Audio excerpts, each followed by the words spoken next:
Assalamualaikum warahmatullahi wabarakatuh. Alhamdulillahi rabbil alamin. Wassalatu wassalamu ala asrafil anbiya'i wal mursalin wa ala alihi wa sahbihi ajma'in wa man tabi'ahum bi ihsanin ila yaumiddin. Allahumma inna nas'aluka ilman nafi'an wa rizqan thayyiban wa amalan mutaqabbala. Allahumma anfa'na bima 'allamtana wa 'allimna ma yanfa'una wa zidna ilman. Allahumma ati nufusana taqwaha wa zakkiha anta khairu man zakkaha anta waliyuha wa maulaha. Allahumma faqihna fid din warzuqna al-ikhlas fil aqwali wal a'mal. Allahumma amin. Bapak, Ibu, saudara-saudariku kaum muslimin, semoga Allah senantiasa menjaga dan berikan keistiqomahan di atas ketaatan kepada Allah Subhanahu wa taala. Amin. Bapak Ibu, sebagaimana Ustaz Syafiq bilang hafizahullah taala, insyaallah enggak lama. Biar enggak kalau udah mau mulai aduh lama ini. Insyaallah enggak lama. Bapak Ibu sekalian, apa yang Bapak Ibu mau lakukan seandainya ada orang baik, ada orang kaya, orang baik ngasih uang untuk modal usaha, uang besar, uang banyak untuk modal usaha. Kita juga kebetulan pengen usaha. Apa yang akan kita gunakan dengan modal tadi? Tentu kita maksimalkan, tentu kita gunakan, kita kembangkan modal itu supaya menjadi besar. Bapak Ibu, sadarkah kita itu punya modal yang berharga yang Allah Subhanahu wa taala berikan kepada kita sejak lahir. Modal berharga untuk menjadi hamba Allah yang baik, untuk menjadi hamba Allah yang selamat dunia akhirat. Sadarkah kita kalau kita itu punya modal berharga ini?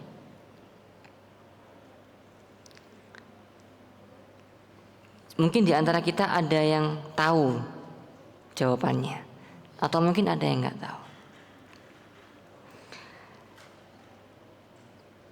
Ada sebuah surat di dalam Al-Quran di mana di situ Allah Subhanahu wa taala menyebutkan sumpah yang sumpah ini paling banyak di dalam Al-Quran. Sumpah ini dimulai dengan sumpahnya wasyamsi waduhaha wal qamari idza talaha wan nahari idza jallaha wal laili idza yaghshaha was samai wa ma banaha wal ardi wa ma tahaha wa nafsi wa ma sawwaha. Allah akhiri sumpahnya dengan dan demi jiwa yang dan penyempurnaannya.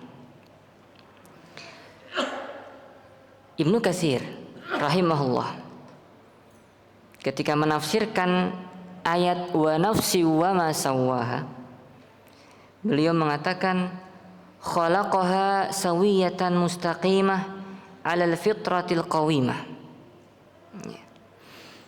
Allah Subhanahu wa taala menciptakan tadi itu sumpah ya. Kemudian wa nafsi dan demi jiwa, dan Allah Subhanahu wa taala itu menciptakan jiwa manusia maksudnya, dan menyempurnakan jiwa tersebut. Allah menyempurnakan ketika penciptaan jiwa itu Allah sempurnakan. Ya. Allah lurus, Allah buat, Allah ciptakan dengan sesuai fitrah yang lurus.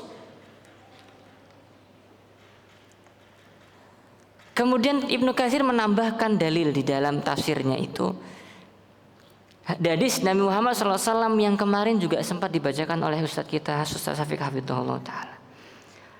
Kullu mauludin yuladu 'alal fitrah. Setiap anak, setiap jiwa, setiap anak itu dilahirkan dalam keadaan fitrah.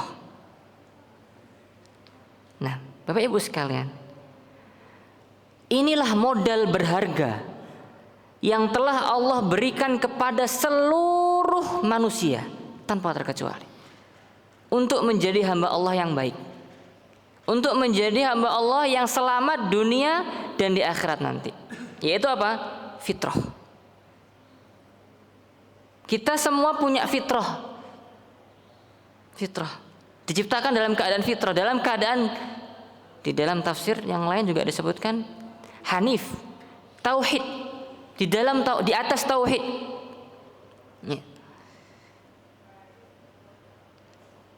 Fitrah inilah yang harus kita jaga. Kan kita dikasih modal nih sama Allah. Kemarin juga Ustaz Syafi'i Hafidhullah menyampaikan kepada kita sebuah ayat yang mengingatkan kepada kita bahwasanya di akhirat itu tidak ada hal yang bermanfaat buat kita walaupun harta, anak, kecuali hati yang selamat. Apa ayatnya kemarin?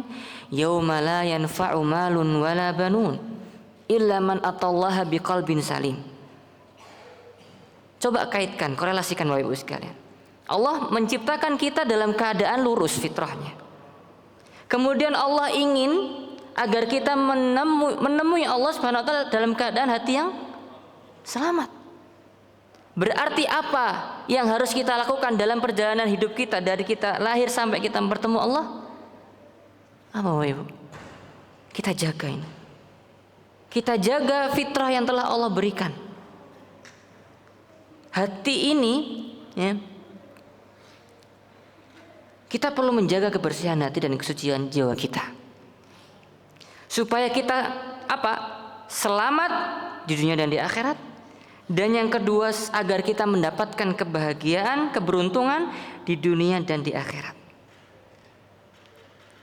Kalau kita bicara apa sebab utama, apa yang kita cari sebenarnya di dunia dan di akhirat itu, ada satu kata di dalam bahasa Arab Bapak Ibu yang dia itu mencakup, yaitu kata-kata al-falah yang ada disebutkan di dalam ayat Al-Qur'an, qad aflaha man zakkaha. Aflaha yuflihu, beruntung. Nah, falah, para ahli tafsir menyampaikan falah itu adalah apa? Ismun jami'un lidhafari bil matlub wan najati minal marhub.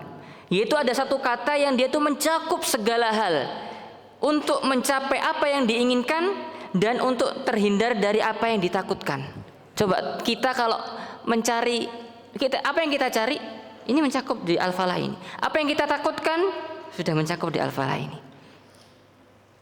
Nah, kemudian Allah tadi menyampaikan wa nafsi wa ma sawwaha fa alhamaha fujuraha wa taqwaha. Di dalam yang ayat yang lain Allah berfirman qad aflaha man zakkaha wa qad khaba man dassaha. Allah sedang berfirman tentang sungguh beruntung orang-orang yang mensucikan jiwanya. Syaratnya apa untuk menjadi beruntung? Mensucikan jiwa. Dan lawan katanya akan merugi. Lawan kata beruntung rugi. Siapa? Yang mengotori jiwanya. Ya. Dan para ahli tafsir yang lain juga mengatakan laisa fil kalamil arab kalimatun ajma' li khairid dunya wal akhirah illa minal falah. Gak ada satu kata di dalam bahasa Arab yang mencakup kebaikan dunia dan akhirat kecuali kata-kata al-falah ini. Jadi Bapak Ibu kalau membaca Al-Qur'an, membaca kata-kata al-falah, al-muflihun, ya, la'allakum tuflihun. Coba baca tafsirnya. Gimana cara kita supaya beruntung? Ya. Kembali lagi ke topik. Berarti kita diperintahkan oleh Allah Subhanahu wa taala untuk menjaga jiwa ini, Bapak Ibu. Menjaga kesucian jiwa, menjaga kebersihan hati, supaya kita bertemu dengan Allah Subhanahu wa taala itu dalam keadaan hati yang selamat. Yauma la yanfa'u malun wala banun, pada hari di mana tidak berguna lagi harta dan anak, illa man atallaha, kecuali ketika bertemu dengan Allah biqalbin salim, dalam keadaan hati yang selamat. Kita harus tahu, lalu apa yang mengotori jiwa kita? Kalau kita punya modal, apa yang menyebabkan modal kita ini berkurang? Apa yang menyebabkan modal kita ini hangus? Ya, kalau kita bicara hati, apa yang menyebabkan hati kita kotor? Apa yang menyebabkan jiwa kita itu tidak suci? Kalau disimpulkan, kata Ibnu Qayyim rahimahullah, semua penyakit-penyakit hati, semua hal yang mengotori jiwa itu kembali kepada dua muaranya, Bapak, yaitu syubhat dan syahwat. Penyakit syahwat dan penyakit syubhat. Penyakit syahwat itu obatnya adalah sabar. Penyakit syubhat itu obatnya adalah ilmu. Dan dari ini turunannya banyak, diantaranya syirik, bid'ah, dosa. Syirik ada syirik besar, syirik kecil. Dosa juga ada dosa besar, dosa kecil. Nah, inilah yang mengotori jiwa kita. Nah, jadi Bapak Ibu sekalian, yang harus kita usahakan di dunia ini ya, adalah bagaimana kita itu menjaga jiwa ini, fitrah ini. Kalau kita ibaratkan Bapak Ibu ya, kalau kita ibaratkan Allah Subhanahu wa taala itu memberikan kita benih. Yang benih ini kalau kita tumbuhkan, dia akan menjadi pohon yang besar, tinggi dan rindang, yang akan berbuah banyak. Ada ayat di dalam Al-Qur'an Bapak Ibu yang memisalkan hal ini. Allah berfirman, "Alam taro kaifa daraballahu mathalan kalimatan thayyibatan kasyajaratin thayyibah asluha tsabitun wa far'uha fis sama'." Tidaklah tahukah engkau bagaimana Allah SWT memisalkan, ya, memberikan permisalan sebuah perkataan yang baik. Daraballahu kalimatan thayyibah, satu kalimat yang baik. Kasyajaratin thayyibah, seperti dia itu pohon. Para ahli tafsir mengatakan kalimat yang baik ini adalah kalimat tauhid, syahadatu alla ilaha illallah. Di dalam tafsir yang kalau Syekh Abdul Razak juga mengibaratkan ini adalah pohon iman. Gitu. Nah, iman ini kalau kita tumbuhkan, dia akan tumbuh dengan tinggi menjulang. Dan dia akan berbuah, yang buahnya itu adalah amalan. Asluha sabitun wa far'uha, cabang-cabangnya itu sisama meninggi. Nah, ini yang harus kita lakukan Bapak Ibu di dunia. Supaya gimana pohon iman kita itu tumbuh besar, tinggi menjulang dan berbuah. Jiwa ini kalau baik, hati ini kalau bersih, dia itu akan mudah. Seperti kalau misalnya tanah yang subur, dia akan bisa meninggikan pohon gitu. Nah, tugas kita itu ini. Dan juga kalau kita itu ibaratkan kita lagi perjalanan nih Bapak Ibu, kita ini fitrah kita ini lurus. Nah, seakan-akan perjalanan kita menuju Allah, kita itu juga akan kadang-kadang melenceng dari jalan itu. Nah, tugas kita apa? Mengembalikan lagi fitrah ini. Dengan apa? Tazkiyatun nufus, mencucikan jiwa. Ya. Nah, pertanyaannya bagaimana cara kita mensucikan jiwa? Nah, jadi Bapak Ibu sekalian, insya Allah di iktikaf kali ini ada beberapa kesempatan yang Allah SWT berikan ya, melalui takmir. Insya Allah kedepannya ada beberapa pertemuan, kita akan membahas satu kitab ringkas. Kitabnya Syekh Abdul Razak hafizahullah ta'ala berjudul Asyru Qawaid fi Tazkiyatin Nafs, 10 kaidah dalam mensucikan jiwa. Mudah-mudahan kita semua bisa mengambil manfaat dari kitab ini. Kitab yang ringkas, insya Allah Bapak Ibu kita akan selesaikan dalam penjelasan yang tidak begitu memanjang insya Allah, supaya kita tahu bagaimana cara kita mensucikan jiwa. Yang ini harusnya kita jadi perhatian kita Bapak Ibu di dunia ini. Jangan sampai ada yang mengotori jiwa, dan kita harus membersihkan ini supaya kita beruntung. Qad aflaha man zakkah, sungguh beruntung ya, kita pengen jadi orang beruntung kan? Mari kita belajar bersama.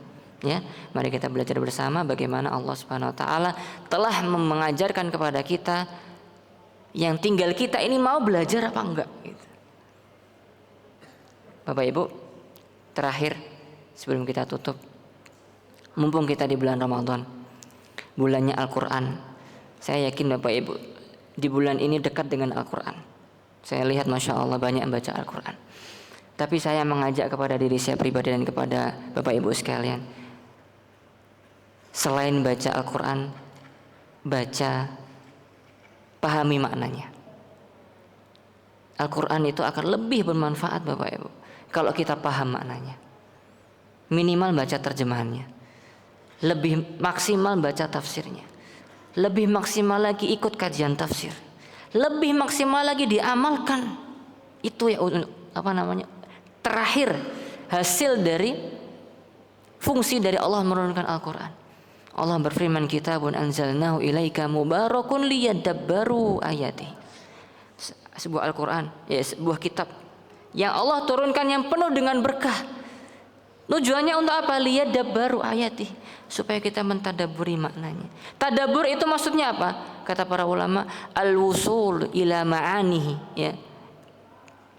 Sampai kita itu menuju apa sih makna, konsekuensi dari ayat tersebut, makna ayat. Gitu ya. Bukan hanya kita baca lafadznya, tapi kita amalkan apa konsekuensi dari perintah atau apa konsekuensi dari ayat tersebut. Mari kita lebih dekat dengan Al-Quran, ya. Kita lebih dekat dengan Allah dengan mencintai Al-Quran. Semoga bermanfaat Bapak Ibu sekalian. Barakallahu fikum. Semoga kita bisa ketemu lagi di pertemuan mendatang. Semoga Allah menerima amal ibadah kita semuanya, dan semoga Allah jadikan kita menjadi hambanya yang bertakwa, yang itulah menjadi tujuan garis finish kita dari bulan Ramadan ini. Barakallahu fikum. Wassallallahu nabiyana Muhammadin wa ala alihi washabihi ajmain. Subhanakallahumma bihamdika asyhadu an la ilaha illa anta astaghfiruka wa atubu ilaik. Assalamualaikum warahmatullahi wabarakatuh.